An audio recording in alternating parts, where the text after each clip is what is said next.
All right, here we go. All right, Now we're live. There we go. All right, so welcome to the stream here. I want to thank very special guest Paul Thorpe Watch Dealer for joining me today. Thank you, sir, for being here. I really appreciate your time. My pleasure. And then I also have Heath. He's here, a friend of mine from Georgia. Good guy. We're going to talk some watches. We're going to talk some shit here. So first of all, what's everybody wearing today, watch-wise? Christopher, you go first. All right, I have the Rolex Datejust 16234, 1998, I believe is the year for this one. Okay. Heath? I have a Seiko SBDC 051, so Japanese import. This is before they brought them stateside. It's a 2019 model. There you go. Paul? James Cameron. Oh, my trusty second series. Just whipped it out like that. Yeah. That's yeah. nice. So that's my daily wearer, and as we was just talking offline, I've kind of like moved everything away from me at the moment because there's been one or two things going on. So I'm afraid that my AP diver and one or two other bits and pieces are all back in the safe deposit box. And I think that's a smart move right now, considering the state of the world. Yeah. Speaking of the state of the world, how do you guys think COVID-19 is going to affect the watch market like months down the road, even a year down the road? Are things going to really come down? Are we going to see certain ones just hold? What are we thinking? Well, Christopher, I mean, it's a question. It's the $1 million, billion dollar question, isn't it, really? But I've never been one to shy from sticking my neck on the line. So I think, to be honest with you, speaking to some dealers this week, and I said this in a video that I made just yesterday, we all know that prices have been down significantly, particularly with the so-called hot models in the last few months and particularly in the last few weeks. But speaking to the dealers this week, they're telling me that prices with the non-hyped models are actually starting to creep up again a little bit. And that's for one reason and for one reason only, because there's a big lack of availability at the moment. The public can't get out. They're not, the dealers aren't able to buy the stock. They're having to pay perhaps a little bit more than they want to. They're still selling. All my dealer associates, my friends in the trade, they're still busy. I haven't had one dealer say to me, Paul, you know, things are really bad, nothing's moving. They all seem to be selling. Now, the thing is that we're all sat at home with nothing to do. We've not had anywhere or any place to spend our money. And my philosophy has always been that in times of, well, I mean, it is a crisis, but in times when perhaps you need to cheer yourself up, people will always try and save a bit of money for their luxury goods or for something that puts a smile back on their face. And Sure. What sales haven't been as bad as people might imagine. Down the line, you know, you said months down the line, my gut feeling is, having been around the watch business for the best part of 4 decades, I'll go back to what I said a minute ago without being boring, is that people will always find the money in general. If they've got the money in the first place, or they've got the wherewithal to perhaps finance a watch, if it's on their bucket list, they will do it. Yeah, that's a good point. I think maybe some, like you said, like some of the so-called hot models, I think they might come down a little more. But I think as far as like the standard ones, they'll hold, and they might, like you said, they might come up a little bit. Plus, I think some of like the super collectible ones, you know, some of the ones that are only made the way they were made for 3 years that people look after, like, I want that gold Submariner, but I want engraved re-hot and, you know, but the thinner lugs. I mean, that's still going to be hard to get your hands on anyways. Oh, look, Chris, make no mistake, the days of the hype prices for the hype models, I think, are probably over, because we've all seen the availability, certainly here in the UK. I'm not really aware of what's going on in the US, but listen, they seem to be on offer to just about anyone that wants one right now. The interesting thing is that no one's actually getting these watches in their hands physically. They're all buying a promise. And I only hope for all the authorised dealership sakes that these promises come to fruition, because there's going to be a lot of paid off customers if they don't come up with the goods. Absolutely. Heath, what are your thoughts on the market? Do you think trickle down economy is going to have something to do with this in 4 months? Well, I think the major thing we got to think about is how long does this crisis actually last? So, and what is the government's response to that? So, like as far as in the U.S., like we've had one stimulus check that's going out to people, $1,200. Now, if this drags on, and like they say, maybe in the fall, the winter, we have a second large spike of cases again, and people are out of work, and we have another shutdown, and money starts getting tight for some people. I wouldn't be surprised to see a lot of watches start being sold secondhand, trying to, just keep their house, if that's the case. So I think maybe, if that's the case, if that happens, we go into the winter and there's still a crisis going on, then maybe you see the price start to go down because the market gets flooded with secondhand watches. But yeah, as far as like, a Daytona is always going to be a high price, I think. I think too, it all depends on.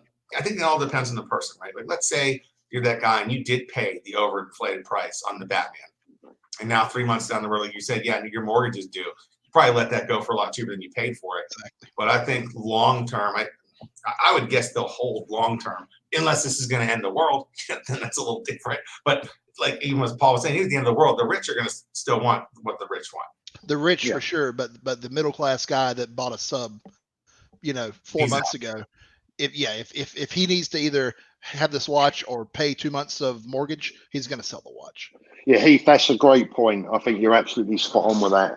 There are exactly, as you say, the middle class, if that's the right expression, if we can use a class expression, but there are people who have always aspired to owning a fine watch and have really pushed the boat out to buy it, and then suddenly find out that actually perhaps that was a mistake and I've got bad things to pay for. The one thing that I will say is, in my experience as a watch buyer, they're really willing to give them away. So the prices, I'm not sure that's going to have too much of an effect on the prices, because they are still going to demand. But the last thing that anyone forgets when they're selling their watch is its value. Yeah. So that's a great. That's great. But now I did touch on this a little bit earlier, but are we all in agreement that the super collectible pieces like a Panda Daytona, or like I said, that gold sub with they only made it that way for 3 years, or we thinking those are just going to hold period because they are very collectible? Yeah, I think they'll hold. I mean, I think it depends on the model. I think, the Green Dog's gold Daytona has dropped. I'm not sure. It really depends on availability. There's a big story to be unraveled here, and really only Rolex can answer or put the end chapter to this story. And the end chapter is, how are they going to suddenly change their management of availability? Because that vehicle was definitely changed here in the UK, at least, seemingly. Yeah. So until we know that, guys, right, we are kind of really just guessing. Yeah. Yeah. So they probably, they probably won't make any mistakes, because they don't usually. Yeah, they're pretty good at doing what they do. Now, since we're still talking about COVID-19, I want to ask you guys, how sick are you of hearing about COVID-19, and is everybody's family and loved ones safe? Okay. Hey, you go first. Yeah, I'm sick and tired of hearing about it. For the chat, I'm actually in Georgia, the state, not the country, and we pretty much opened everything back up here. As take that as you will, if that's a good idea or not. But everybody that I know is safe. I haven't known anybody personally that's gotten sick or died. So we've been very, very blessed there. So knock on wood, that stays the same. Yeah, same for me. Thank God. I don't know anyone that has died from the disease. I know 2 or 3 people who they believe that they've had it. Although because of the lack of testing, we're not entirely sure, but it would appear they have. But yeah, I'm sure we're all tired of it. But it's been a very, very sad period in our history, and I feel particularly bad for the elderly, because I think they've had a rough time. Well, here in the United States, I think this makes 9/11 look like a walk in the park. And in my history, in my lifetime, that was like the biggest thing. Like, that's the craziest thing I remember happening. Now, this is by far the craziest thing I remember happening, by far. 100%. Well, it's just been bizarre. I mean, it was like, I mean, for the first week, I just kept waking up and, I'd look at my wife and I'd say, it just feels like aliens have landed. This is just crazy. I just, quite frankly, I mean, if they'd have come over on the radio and said that, aliens had landed, I think I'd have half believed it, because I just felt quite bizarre. I've kind of got used to it now, but speaking of aliens, not to derail the conversation, but the Department of Defense did release video of unidentified flying craft. UFOs. Yes. and then, okay, listen. Earlier that month, my phone goes off. And it's like, bah, bah, bah, and my fiance grabs it and looks at it, and then she's like, "Tornado warning." I'm like, "A fucking tornado!" And there's a couple trees down the street that were just obliterated. I could have lost the apartment. Could be gone. I mean, this year sucks. Okay, this year sucks. 2020 can hide it. Yeah. I think they come just to get on the waiting list, maybe get ahead on the waiting list. Yeah. All right, so here's another question for you guys. What got you into mechanical watches? What made you curious about them, or made you want to buy one, or whatever? Go ahead, Paul. Heath, you want me to go first? Yeah, go ahead. You're the guest. I was 5 years old, and I can remember it almost like it was yesterday, because I can even remember the colour shirt the kid was wearing. But he was wearing a yellow Ben Sherman shirt at school. I was at primary school. I don't know what you would call it in the US, but when you're 5. And he was wearing a little tiny Timex watch. And I just thought it looked so cool. And I went home to my parents and said, I'd like to have this Timex, and it kind of went from there. But my dad was also, bless him, no longer with us. He was also quite a big watchman. So it wasn't difficult for me to find my way into the world of watches. Heath. I was young. Yeah. Well, I've always had a kind of a tangential relationship to watches. When I was a kid, I was like fascinated by pocket watches for some reason. I don't know why. My grandfather had a gold pocket watch, and I'd always ask to hold it and look at it. And then as I got a little older and I found out what a Rolex was, I was like, well, that's like a big, a grown-up's watch, So I was like, I want a Rolex when I grow up. And then it kind of like, I didn't really think about watches until, Chris, 4 years ago, I guess, or 5 years ago. Chris is, he started this whole watch thing. And when I got the date just? When you got the date just, yeah, so 15. Yeah, it's a 15, so 5 years ago. And he'd call me like every day talking about this fucking watch. I'm like, okay, yes, a watch. And then he was all about it. And then I started like kind of listening to what he was saying. He was like, yeah, like it runs on its own. And I started looking into like mechanical movements and stuff like that I didn't know much about. And it kind of just, him talking about his passion for it kind of got me interested in it. And then I kind of got sucked in because I bought a Seiko 5 like everybody else. And then, now I've spent thousands on watches. So it doesn't get any cheaper getting into the hobby, that's for sure. No, not really. I remember when my grandfather had like a couple real Rolexes. He didn't really wear the real ones, but he got me a really, really good fake one from overseas, because he worked for Ernest and Julio Gallo Wine. He was like head of their overseas operations. And he brought me a really good fake one. He brought me a fake date. And my dad had a genuine date just that was his father's. And we were on my front porch, like looking at it. And my dad was like, man, this is like creepy. Like how good this is. Because the old saying used to be, well, if it ticks, it's fake. But now some of those fakes are so good. It's unbelievable. And that was when I was fake fakes. Yeah, there's fake fakes. Yeah, there's fake fakes now. And then I got hit by a car in the fake date. Didn't make it. The crown fell off. It was jumping around inside. It just right in the garbage. And then eventually, years and years and years later, I could afford a real one. So that was, that was that sucked. I think it's a wonderful, in general, it's a wonderful hobby. Frequented in general by some really, really nice people. And it's certainly the vast majority of people that I've met in the business over the years have either been in the business or have, been enthusiasts like yourself.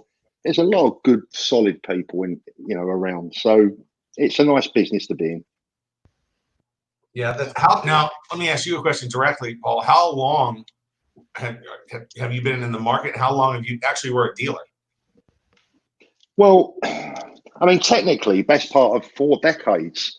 But as I've said in videos before, like a lot of young men, you know, you drift away from the family business because you've got your own life to lead, you've got your own ambitions, you've got your own views and thoughts and things you want to do. And I've had a couple of breaks from watch dealing over the years that are well documented. I've worked for the soccer club that I love here in the UK. I've worked in the boxing industry for a little while, and so I've had a couple of breaks. But a full-time professional watch dealing, best part of 30 years on and off, in between the breaks, you know. So a long time. Who's your soccer club? Fulham. Okay. Yeah. We've had some good American players over the years. Clint Dempsey, Brian McBride. We've had some good US players down at Fulham. Yeah, he follows that football. I know he's into that. Here's a loaded question. If you can only have 2 watches, what would they be? That's it. Heath, you go first. Let me think about this one. That's a big one, man. That's a big one. Like just 2. It doesn't have to be ones I own now. No, 2 any kind, anything. I would like like the James Bond reference Submariner. The one from like Goldfinger. No, you're the one from like what was it, a 58 or whatever the year? Yeah, I think 58. No 50s, date. Late 50s. Yeah, no date. Awesome. Yeah. Would you wear that? Would you wear it, or would you leave it in No, the I safe? think it's worth like $500,000 or something. I probably wouldn't wear it. But then I would like I mean, if it's any watch, then I'm going to go with the Steve McQueen Daytona, because it's any watch. Any watch, yeah. Yeah. I guess I'm kind of thinking if I was going to wear them, but if it's any watch, you can go as hard as you want. Hey, just go crazy. Yeah. If I'm going to wear them, I do a sub no date, like just regular, and then probably a Royal Oak AP. That sounds. I'll answer that. I would probably, just to wear, I'd probably have the Nautilus, the Patek Nautilus in white, and I probably would have the solid gold Submariner that I want to get one day. That would be to wear. And I don't want to get into like, oh, I'd get the watch, the one with the birds on it where their wings open, that's worth, $700,000. Just stick it in the safety deposit box and never look at it again. I'd want to at least wear them, I guess. I tell you what, Christopher, I'll give you a little tip. I think have you ever tried on the 5711? Have you ever had one on your wrist? Yeah. Okay, I think you might be a tad underwhelmed by it. Really? I do. I think you'd enjoy the sub more. The sub is what I call the dream watch, because I'd like to have the steel version and then the solid gold version and be like, how much of a cut do I feel like today if I was going to wear it? You know what I mean? Well, you know what you're always going to pick? The gold one. Yeah. Right. The gold sub's a beautiful watch. I've owned so many over the years, and they're a watch that I've bought and sold and worn and bought and sold and worn. They're one of my all-time favourite watches. They're a beautiful piece. For me, if I was going to, keeping the money sensible, because obviously, let's look at it from a love point of view rather than a financial one. The James Cameron that I'm wearing right now is my favourite all-time Rolex for a number of reasons. I just love the piece. And my favourite watch brand is AP. The second watch that I would own will probably be the Brick, if you know the watch I'm talking about. Do you know the one I mean? I don't think I'm familiar. It's 18 karat gold on a bracelet. So it's an offshore, Royal Oak offshore. Okay. On a bracelet. Beautiful watch. I mean, the reference number's about this long. I can't remember the reference number. But it's a beautiful watch. The chronograph. And I would, the chronograph, and I'd wear that for best, and I'd wear my, that's the one. Yeah, that is nice. Now, I do have a question here from a viewer. Hopefully he's still watching. He says, the big debate, is it an artificial supply, is an artificial supply problem caused by the ADs or Rolex? Like, is the ADs hoarding them, or is Rolex not releasing enough? And Paul, since you were in the business, what are your thoughts on that? Well, great question. And it's one that I'm not plugging my own videos now, but I just answered that in a video just a couple of days back. I think the thing is that I believe that Rolex have always had the stock in Geneva. I mean, their production ability is monumental. Their production ability can't even be comprehended by mere mortals like ourselves. So they are very, very, very good. They are masters in the art of marketing and controlling how their brand works. And it doesn't make any sense for them not to sell that as fast as possible. If they're getting it from Rolex, you want to make that money.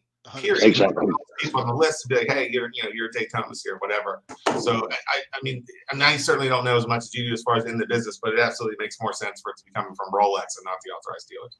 Yeah, the authorized dealers are kept hungry by Rolex because listen, when you're an authorized Rolex dealer, and I've never been one, but I've had dinner and sat down with a number of authorized dealers in my lifetime. You know, you are told what you are going to buy each month, each quarter, or whatever. So, you know, look, Heath, if you're an authorized Rolex dealer and I'm Rolex in Geneva, I don't say to you, Heath, what would you like this month? Yeah. Do you want half a dozen? Yeah.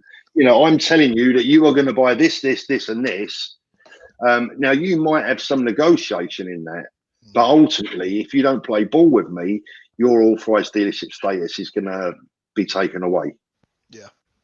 Now, this is how the grey market gets fed, because Heath, as my authorised dealer, I'm Rolex now, Heath is my authorised dealer, and Christopher is a grey market dealer. I'm insisting that Heath buys this stock that he doesn't really want or perhaps can't even afford. So what he'll do is he'll buy it and he will out 80, 60, 70, 80, 90% of the stock that he doesn't want to Christopher. Yeah. Right. And he can sell it above market. Yeah. So Christopher's happy. He's buying his watches at a discount. He's buying his Datejust, and back in the day, his Submariners, his steel and gold subs. You know, I was buying them at 20, 25, sometimes even 30 off list. Christopher's happy. You're happy. Rolex is happy. Everyone's a winner. But now the world's been turned upside down. Yeah, that is. Yeah, it's crazy. Somebody said Rolex have produced year on year 800,000 to 1 million for quite some time. He's asking, have they started producing, say, maybe 500,000? Is their production less? I don't know. I mean, it's a great question, but I wouldn't think so. Nobody knows. I mean, these are subjects that plenty of people will tell you they know. Some people will tell you they heard it from someone else. But listen, this is CIA stuff. You know, Rolex. I can tell you something for sure. Rolex deliberately leaks certain information to authorized dealers who they suspect of being a weak link. And if that information gets out, then they know. They right. know where it's from. Wow. Yeah, that's crazy.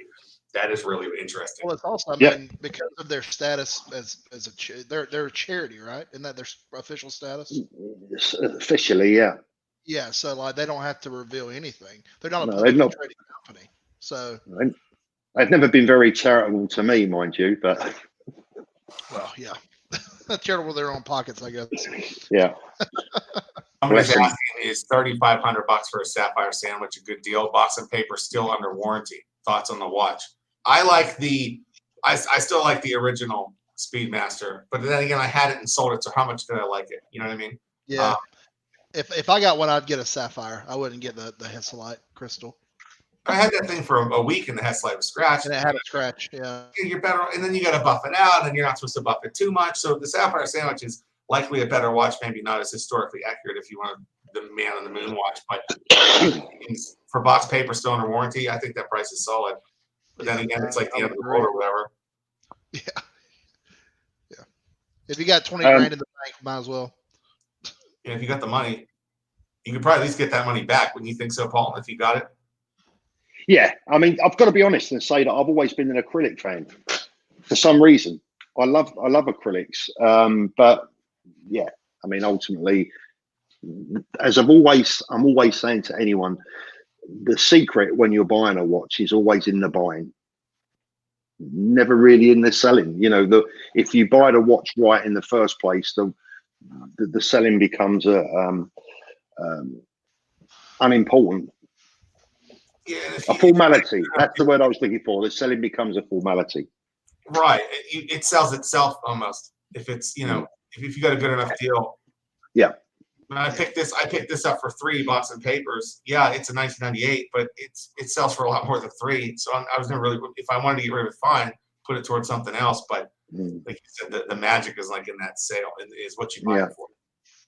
Do you know something, guys? I often get moaned at in the comment section of my videos. I often get people say to me, "Oh, Paul, you talk too much about watches and their investment value or their future value." And I do get that. The one thing that my answer to that is that people always say that until the time comes for them to sell, and then all of a sudden the money becomes important.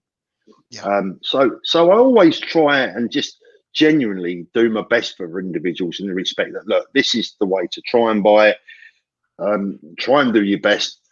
Buy it with your heart and with your head, because one day you will want to sell it, and when you do, you're probably going to turn around and go, you know what? Actually, I appreciate what Paul said. There was some value in it. So that's the philosophy behind that one. Even when I bought my first Datejust, I got a decent deal at the time, be the way I bought it via eBay or whatever. And but then I had to get it authenticated, and by the time the market went way up, so by the time I sold it, I still made a couple $100. But if I would have to turn around and flip it within a year, I would have lost. I wouldn't have lost heavy, but I would have lost a little bit. So it would have been better to be. And I've learned to become a little more patient with that. Like this this was sitting in the jewelers for a while until I really wanted to pull the trigger on it. Well, as a hobby, sorry, I didn't mean to interrupt. Go ahead. No, I was going to say, and I still had the other Datejust, and I was like, well, I'm not going to buy this first. I'll move some things around. Don't be foolish about it. But you can get a deal if you're patient, and if you don't, especially if you don't lead on to somebody. Oh my God, like, can I buy it now? Can I buy it today? Don't do that. Like that's silly. Yeah, but as a hobby, the way the watch hobby is, you're constantly, your taste change or something new comes out you like.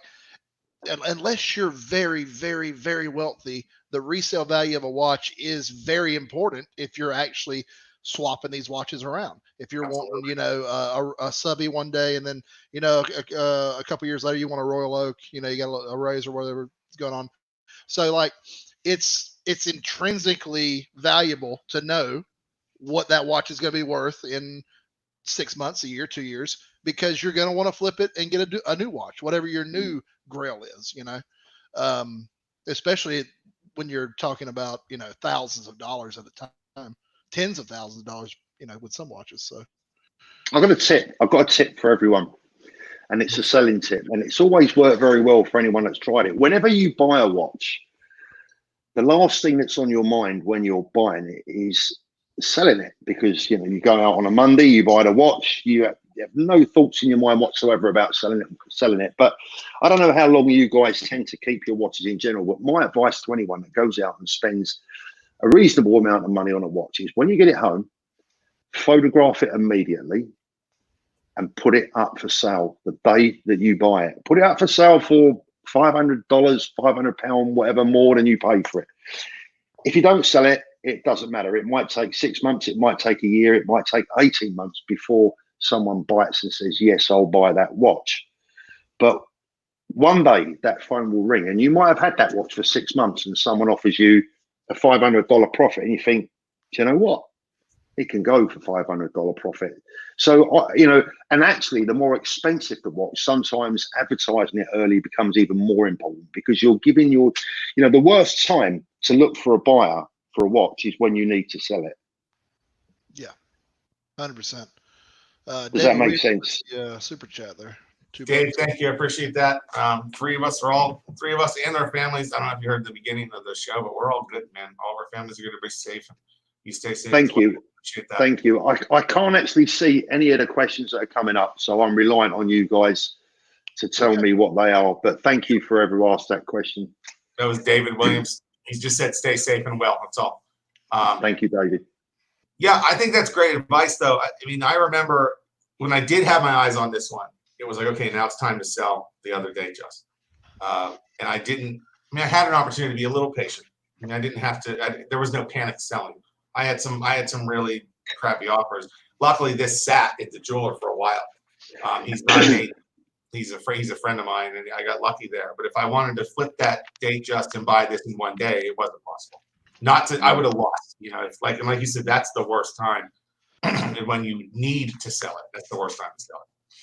Exactly. And we'll use your Datejust, if you don't mind, as an example, Christopher. So I take it that watch isn't for sale right now, correct? Right, yeah, not for sale. Yeah, right. Okay. But what price would you take for it? Probably 45, 43, or somewhere around there. 545. Okay, so put it on eBay tomorrow for 5,750. It can sit there for 6 months. It doesn't matter if your phone doesn't ring.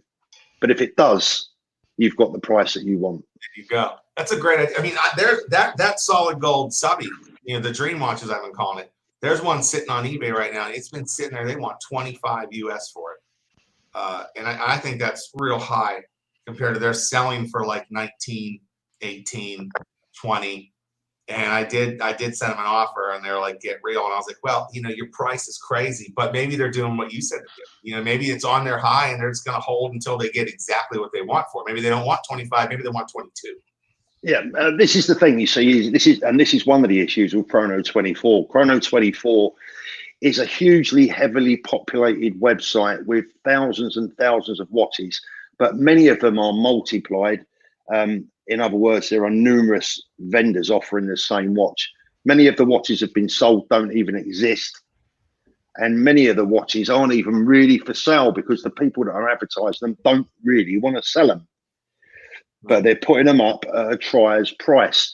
And my point was, Christopher, going back to your Datejust, is that supposing someone walked into your life tomorrow and offered you that gold sub that you've always wanted at the right price, the last thing you need to be doing tomorrow is looking around for a quick sale for your Datejust. So that's why I always say to people, get it up for sale immediately. If you don't want to sell it, just tell the person you don't want to sell it, or just tell them it's sold. It doesn't matter. But try and fish in those buyers when you don't need them, and you'll actually find it's sod's law. The buyers will come when you don't want them to come. It's when you want them to come, they won't turn up. That's fantastic advice, and that makes eBay and Chrono 24 both make a lot more sense now from what I see on there. It's like this thing's been sitting on here for a year. It's like they just wait. They're waiting. Although there was is it a private seller? Say it again. Is it a private seller or a business? I believe it's private. Okay, so there you go. He doesn't need the money. He wants his price. He doesn't need the money.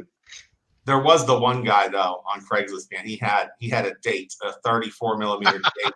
Oh man, it was like embarrassing. He wanted way too much for it, and it was on there for years. I mean, it's gone. I don't know if he sold it or if he just quit trying to sell it, but he wanted 45. And I messed on my list. That's money for that watch. Yeah, I was like, that's high. And then he advertised this 36 mil, but he was counting the crown, and it's like, there's a little dishonesty there. Unless he found the right sucker for it. I mean, you never know. Oh, listen, there's a buyer for everything, and look, I've owned thousands of Rolex watches in my life, and I don't have any left for sale. So that tells you something about them, and that's why they remain. They're not my favorite watch brand, but they're my favorite business brand. That's great. That's great. Mark, we were going to advertise this. We just didn't quite know when we were going to do it, exactly who had the free time. And today ended up just being the day. So we're doing it now. At least I made a thumbnail for it. It's certainly not the best. Heath is down there under Caesar, when he's in Vegas, just little eyes down there. It's great. Since we are talking about watches for some, any other hobbies other than watches for the three of us? I can say now that I play video games quite often. I like going to the casino and stuff, doing stuff like that. And then those would probably be the two big ones. Watching, other than watching movies or whatever, Yeah. Sports, I like sports. Heath? Do you like sports, Chris? But anyway. I do. When I like them, I like them. Yeah. I also play games, not as much as Chris. Video games, but number one is college football, NFL. Oh, them dogs. Them dogs is hell, baby. So yeah, I mean, mostly sports. I do like to shoot guns and stuff. Barbecuing. I like to mess around with the barbecue, try to do, pork and all kind of shit. So yeah, stuff like that. I got a couple things. Paul. Apart from watches, my number one love in my life, I would have to say, I don't want to be cheesy, but is my grandchildren. But hobbies wise, I like my motorcycles, I like my cars, I like my firearms. I'm a sporty guy. I like boxing. Not as in me boxing, but I like watching boxing. So yeah, the usual blokey stuff, really. I mean, I've been stuck indoors for so long that my PlayStation doesn't want to play with me anymore. So I gotta ask you. So you said you like your firearms. How do you get that hobby out there in the UK? Well, different. I mean, look, one thing that we have managed to retain in UK law is it's an Englishman's right to own a shotgun that cannot carry any more than 3 shells at a time. So our semi-autos will take a maximum of 3 cartridges. Okay. Obviously, if it's a side-by-side or a double barrel, then or an over and under, I should say, then it's obviously the 2 cartridges. But really, if you want anything other than a shotgun, you're then down to firearms licensing, which is very, very, very strict indeed. Yeah. I have had I had an RFD, which is a registered firearms dealer's license, for a number of years, which enabled me to pretty much own anything other than handguns. But the law is so strict; it's more hassle than it's worth. Yeah, that's why I had to ask. 'Cause I wasn't sure. And then also we got a guy in the chat. I just want to get this out there because you mentioned boxing. Anthony Joshua or Tyson Fury? Tyson Fury, all day long. Yeah. Real heavyweight champion of the world. Yeah, he's a badass. Awesome. All right. And I got another boxing question for you. Mike Tyson overrated or underrated? Right. I'll try and keep it brief. I think Mike Tyson was one of the greatest boxers ever to enter the sport during that period, in the respect that heavyweight boxing in particular needed Mike Tyson. Mike Tyson needed boxing. At the time, he was invincible. But once people saw through him, in other words, once the fear factor went away, I think that was the part of his downfall. I would say, if I'm honest with you, and there's a lot of people that are going to probably disagree with this, I would say that he was probably overrated rather than underrated. Yeah, that Buster Douglas fight, it's really well. Yeah, I mean, yeah, Tyson against the right people was an absolute nightmare for that person. But he was mauling guys in 5 seconds. It was insane. Yeah, but there's nobody like memorable that he just destroyed like that. It wasn't like he did it to any of the all-time. He wasn't fighting because of just how quick them fights were, how crazy that was when I was younger. He beat them before they entered the ring. Buster Douglas, just before Buster Douglas beat Mike Tyson, he'd lost his mother, I think, about a fortnight before the fight. Yeah. Do you really think he was scared of Mike Tyson? He just lost his mum. Yeah. You know, and he was in a different place to the other people that Mike Tyson had taken on. Mike Tyson was a mental bully. And I don't mean that in a detrimental way. That's part of his job. He was a fighter. That was his job, to destroy people emotionally and physically.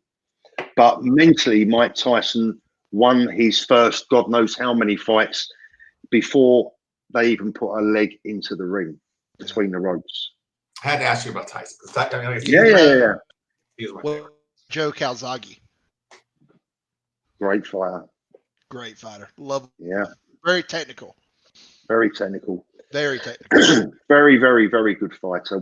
For such a small island, you know, we have produced some brilliant fighters over the years.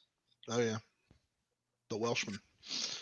All right, moving back on to watches. All right, sorry. I love it. Heath, you know I can talk all day.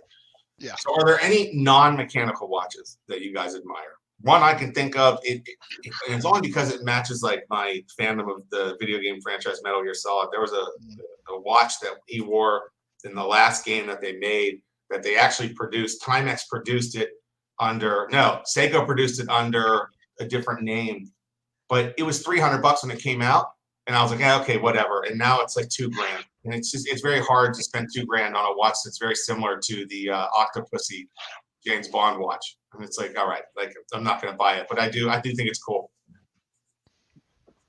Yeah. You know, well, for me, Invicta makes this like 70 millimeter fucking monstrosity. No, They I'm make a joking. lot of monstrosities. I'm joking.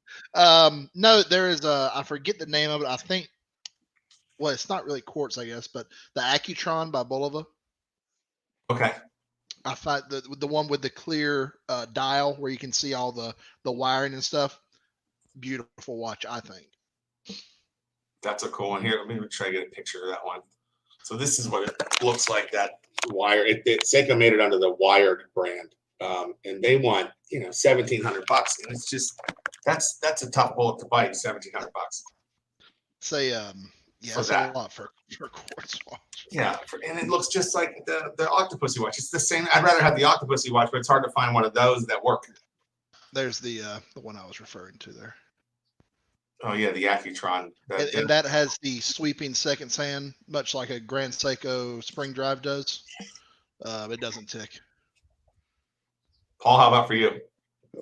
I mean, well, it's just something that's completely out of my realm of experience. Hey, I mean, fair enough. That's fair. I would say I'm an F91W. admirer. Sorry. Sorry, I said the Casio F91W. Oh, I mean, I like the Casio Mudmaster to look at and things like that. But as far as non-mechanical watches are concerned, I mean, you could go talk about the debate, the oyster quartz debate, but it's still a mechanical watch. I've never the AirPods, maybe the Apple Watch is your non-mechanical admirer. Nope, he says no, thumbs down. No, they don't do anything for me, I'm afraid. I appreciate what they do, but I don't want one, if that makes any sense. Yeah, I mean, I've had one in my hand. I've tried it on, and I've tried to think, could I get my head around wearing this? But I don't think I could. I've got nothing against anyone that likes them. I mean, God, they're good little objects. They're a great little gadget. But I think, look, I've got phones sitting around and computers and iPads, and what do I need another communication? That's kind of how I look at the Apple Watch. I have the phone. I know it's a dig into my pocket, but it's not. That's not hard, to do. Yeah. To get all that same function, or you get the headset in, and then you have all that too. Real quick. Go ahead. Before you go to the next one, if it still worked, if we didn't have digital signals and we still had the analog signals on TV, the Seiko TV watch would be very cool. Yeah. No, but no more of those. They're done. I mean, people still Yeah, buy you them. can't get it anywhere. They don't work. Well, I think in Europe they have some. Maybe in Europe they have. Paul can probably tell us. They have some that are going out. Pardon me, say that again. Analog signals for your TV broadcast. Is that still a thing in Europe or no? I have no idea. Okay. No. Well, I think somewhere they do it, but not in the States for sure. Yeah, they certainly used to. That was I had a watch when I was in elementary school that could shut TVs off. It was like the remote control watch. The teacher, she'd reel out the thing to show us thing, and the TV would go off, and she'd be like, "Did the TV turn off?"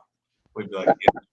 And she's like, "Here." She'd go turn it off, and then all of a sudden the VCR would start rewinding, and she's like, "What is going on?" And I wouldn't say a word. I said, "La la la."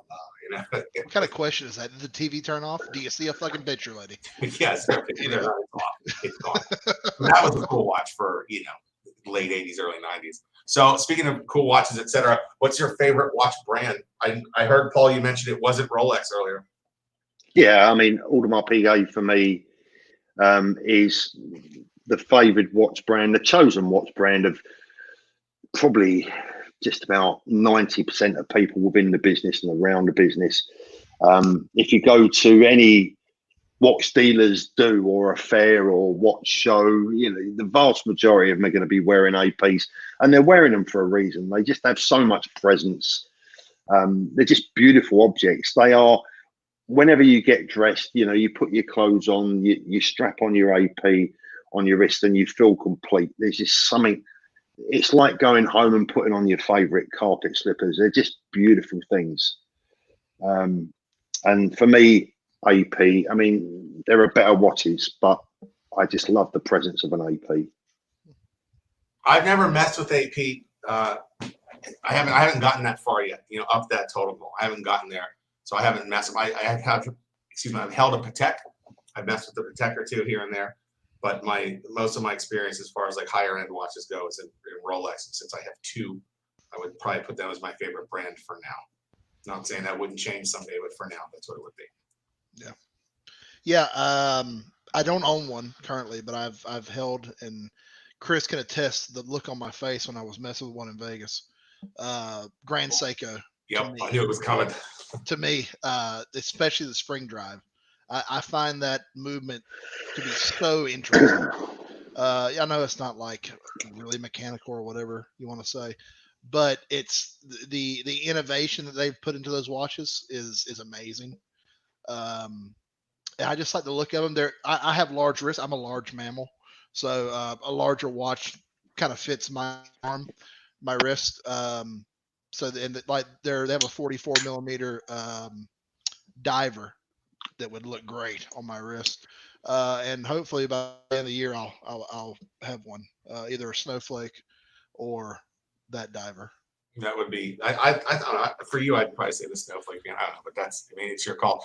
Paul, I did want to tell you that this guy Marcel on the chat said Paul is old school with a thumbs up to you, sir. So yeah. Hi, Marcel. How you doing, my friend? Marcel's a great guy. He's out there in Germany. Lovely man. Awesome. So that's that. Now, all right. So we don't have to do the not including Rolex because I was the only asshole that said that. Well, what's your favorite besides Rolex?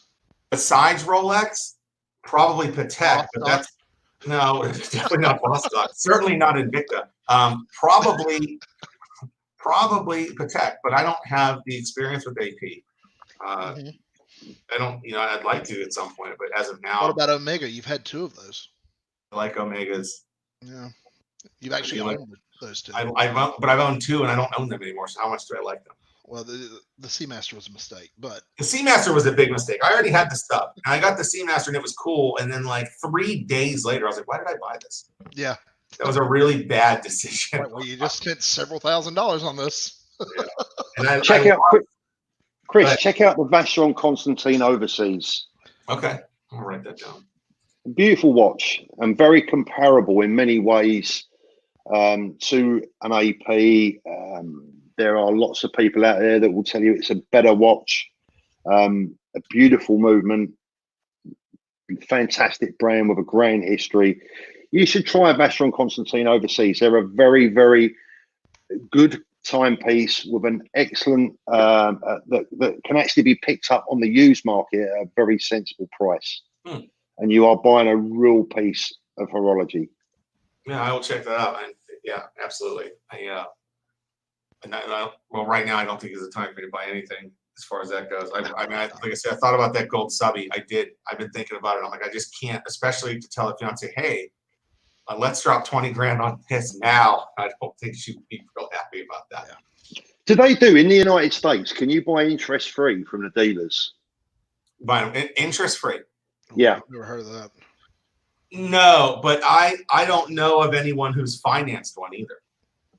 Because in the UK, you can buy watches on interest free. So basically, if the watch retails for 20,000 US, you can buy that watch interest free. So you will only pay 20,000 US for it. There is no interest incurred. Yeah. But you guys got those big bailiffs that go around, just break your windows and take it if you don't pay. That's it. It's probably Paul that does that. It probably is. Yeah, he breaks somebody's legs. Give me the watch. All right, now that I mention it, Paul, were you or are you a gangster? Oh, that's a great question. Guys, listen, I've actually led a very clean life, quite a boring one, quite honestly. Contrary to what you might read on some of the forums about me, but no, listen, I've got nothing to hide. Everyone knows. In my book.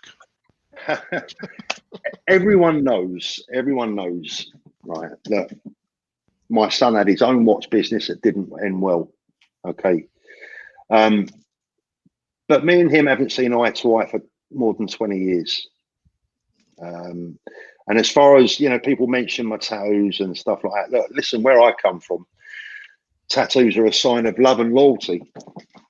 I got tattoos. I got tattoos. No judgment here. Yeah.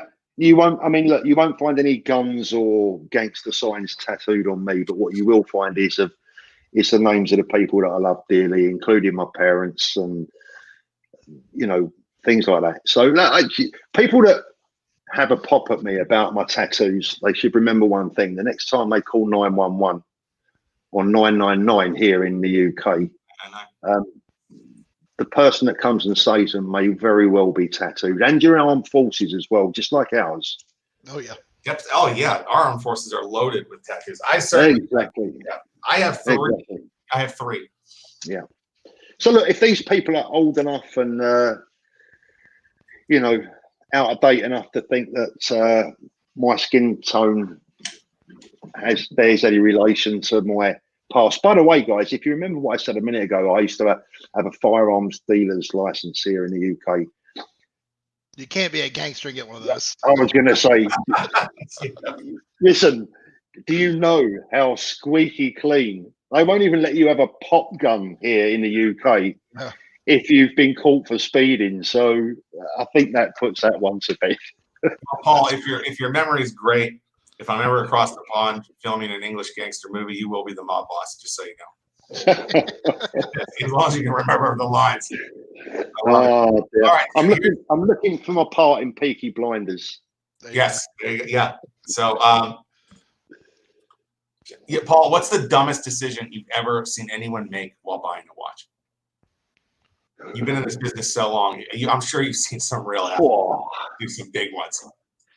Right. Okay. I'll tell you the saddest one, right, is when I watch really nice, decent people, particularly young couples, you know, they might be in their 20s and they're looking in an AD window and they're looking at high street shop window watches. And I just feel like going over to them and saying, listen, don't pay that price. Go in there and work hard, because you can buy that watch for a lot less than it's in the shop window. Excuse me. So I see people making mistakes like that all the time. After all the years I've been in business, I can't honestly see that I've seen someone shed loads of money on a real piece of crap. That's good. They've usually got the money to be able to drop that money on a real piece of crap. I mean, look, let's take Richard Mille. Lovely watch, great to look at. You know, some of them, not all of them. Listen, I wouldn't buy one myself because I don't see the value in them. But if someone wants to go and buy a Richard Mille and they've got the money, good luck to them. Right. What brand do you think is the most overrated as far as luxury watches go? What has that highest price tag? Give me an example of something that sells for $10,000 and then resales for $6,000 or $4,000. Breitling or Omega. There you go. All right, fair answer. They've really fucked their brand the way they've made like 500 versions of every watch they have for some reason. Everything. It's terrible. You can get a great deal on Omega watches, but you can't do it in an authorized dealer. Not a brand new one. Depends on how desperate they are, because Omega, they act. Remember, I go back to saying earlier on that Rolex will tell you what you're going to buy. Well, Omega don't quite work in the same way, but they will expect you to fulfill a certain criteria. Now, I have had relationships with authorized Omega dealers, direct relations, and I've never really had direct relations with authorized Rolex dealers. They're far too guarded and much more careful. So I've had semi-direct. Going back to the chat that we were saying earlier on, you know, let's just say, you know, Heath is the authorized Rolex dealer, and I'm the grey market dealer. I'm buying them from Heath, but through Christopher. Right. I know they're coming from Heath. Heath knows they're coming to me, but he's not going to sell them direct to me. You've got to go through someone that he trusts implicitly. Whereas with Omega, I've had relationships with authorized Omega dealers where I've actually gone to their store with a bag and collected 15 models. Wow. Plausible deniability. Pardon me? Plausible deniability. They have to have it. Yeah, exactly. So, you know, I would say at the $10,000 mark, you know, there's plenty of suspects, isn't there? But probably the most well-known ones will be Rolex Breitling and Omega. But I mean, Richard Mille is a great example at the high end. Yeah. Right of that. And Paul, now somebody's asking a question in the chat. They're saying they just got 20% off a Man on the Moon at their AD. Is that a good discount? Yeah, I think it is. Yeah, if you got 20% out of an AD as a man off the street, well done. Nice. Yeah. Very nice. Very well done. Now here's a loaded question as we're nearing somewhat of the end of the stream here. I got this is really the last loaded question. If we want to chat for a little bit, fine, but I don't want to waste everybody's time as far as the chat and Paul and Heath. You know, we all have live. But what is your favorite watch in your collection? I think, Paul, I think you kind of led on to that, but maybe it's not on your wrist. Maybe it's in the safety deposit box. He loves the APs. Yeah. I'd have to probably, it would be like asking me which one of my grandchildren I love the most. All right, that's fair. Well, you know, there's one that's not such, you know, a needy, you know. Yeah. It would be the brick that I spoke to you about earlier on. Okay, but not the one with the pink dial, the new one with the black dial. That is just to absolutely die for. I don't know if you can get a picture of that up. Is that the AP? It's just like stunning black dial. What's the model again? It's the one right here. Royal Oak offshore chronograph. I've got you. All right, appreciate that. As soon as Watchbox wants to work, there it is. That one. No, that's not the one. Let me see if I can get a picture of it. I've got a picture of it on my phone. Yeah, I've definitely got a picture of it. Hold on. So I just turned my other phone on. I've got a picture of it. But this is, at the moment, this is the watch that if I could only have one watch to keep. Oh, wow. That's the one. You've got it. Yeah, that is awesome looking. I mean, listen, guys, I'm telling you, it's very complicated. Not to promote my own channel, but that's complicated. you got everything on there. There it is. I've actually got it as a screen. That's on the black leather stuff. Yeah, that's. I mean, this is a different level of beautiful. I'll have to check that out. I gotta go to a dealer, I guess, at least look. I want to at least check it out if you're saying they're the that Kate Moss of watches. Oh, there you go. Paul Thorpe quote. Paul knows what he's doing. Paul, I appreciate you coming on. I would say mine is the subby for sure. It's the 16610 T. So it has that, it has the engraved Rehot or whatever. Yeah. With small lugs. And I really like the small lugs. The only thing I don't like about it over the newer ones is that the center links are hollow, but it does make it weigh so much less. My buddy had the Seamaster and he was doing one of this. He goes, this is lighter, and I was like, yeah, because the center links are hollow. So there's good and bad to that. It is lighter, but it's a little more difficult to clean that bracelet if you want to put it in, an ultrasonic cleaner, etc. But in my collection, that's it. Because I have that, the Datejust that I'm wearing today, and then really just, I got that Seiko SKX with the sapphire crystal in it that I had, custom put on there, and everything else is kind of like, yeah, I've given a lot of stuff away to friends. Like, hey, that Star King I had, it's like $50. Instead of the guy here, if you want to rock a mechanical watch, here's a great way to start. If you like it, then you can get more into it. The rabbit hole's deep, so it's up to him, It's up to me. Heath, it's up to you. The one I'm wearing, I mean, I wear it every single day, every day at work. It's I don't have a Rolex or I'm a neophyte to the hobby still, so I would say this, and if I eventually get a Grand Seiko, I'm sure it'll be that. So at least you're knowledgeable, though. It's not like you don't know what you're talking about. You know what I mean? You might not have the opportunity to buy a Rolex yet, but you're talking about buying that Grand Seiko by the end of the year. That's not like something to mess around with. Yeah. The thing is, Heath, is that the one thing to understand here for someone that's relatively new to the hobby is that, mate, listen, people like myself who've been around watches for years, we're kind of an exception. You've kind of got to ignore what we've owned and what we've sold because it's been our life.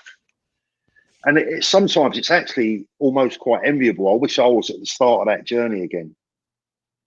Yeah. Does that make sense? I'd love to be at the start of the journey that I've taken right all over again. Oh, hell, Paul, you said you own thousands of Rolexes. You know how crazy that is here for me here? Like, that's insane to me. That's amazing. Yeah. That is insane. Yeah. Yeah, and it is crazy when you think of the thousands. People Sometimes I found, I'll tell you what I found a few weeks back. I found a memory stick with some old pictures of watches that I'd sold, and there was like 300 or 400 watches on this memory stick, and I remembered every single one of them when I saw the watch, but I'd forgotten that I'd ever owned them. Wow, that's crazy. That should be your channel tag when you start your videos. You should be like, "Welcome to Paul Thorpe Watch Dealer. I'm the only watch guy in all of YouTube who's done thousands of Rolexes. So why don't you take my advice, okay?" Here's one. You take all those pictures, you line them up to where it runs through all of them in about 30 seconds, and it says, "Yeah, I've owned all those bitches." Like those were all mine. Okay, so go fuck yourself. That would be amazing. I wish I still owned them now, but there are. Listen, guys, there are plenty of other people around that have owned as many, if not more, watches. I mean, Roman, for an example. I'm sure you will watch Roman's channel. Roman is a far bigger player than I ever was. He is a man with some big cojones when you look at the stock that he owns, and the level of the watch world that he's in. I never reached that level purely by choice, because he has bigger balls than I. I wouldn't want to be sitting on Richard Mills and some of the more wacky APs and some of the top high level protects, because they would scare the living daylights out. I mean, they're a security risk. They're a price risk. Whichever way you look at it, they can be a risk. But the bigger your balls, the bigger your profit margin. For sure. When I was working with Watch Chest, they would send me some Rolexes and stuff. I would talk about them on the channel, film them, and they sent me a newer solid gold sub.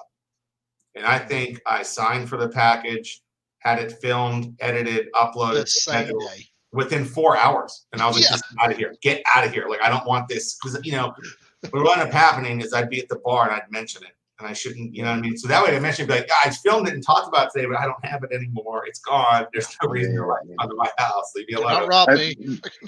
And well, this is the thing as well, you see, because I've said this before, is that it's not what you've got. It's what people perceive you've got. Right.